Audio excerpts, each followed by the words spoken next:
Porsche. I don't know the specific model, but it's still under restoration. Right in front of me is a Mercedes W126. Some people call it Shagari, some people call it the Concord. It's a fantastic car. And right here is W123. Some call it flat boots and some call it regular. This is the 200. W123 Benz 200.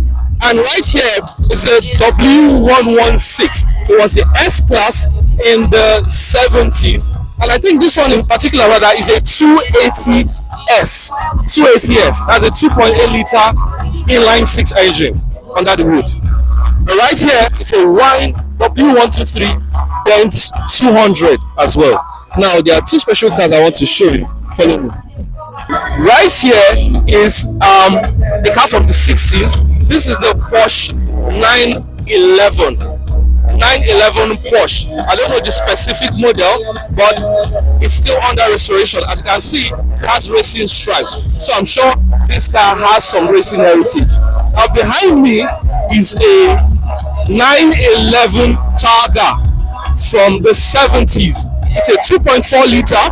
As you can see, this is why it's called a Targa. It's a special type of convertible.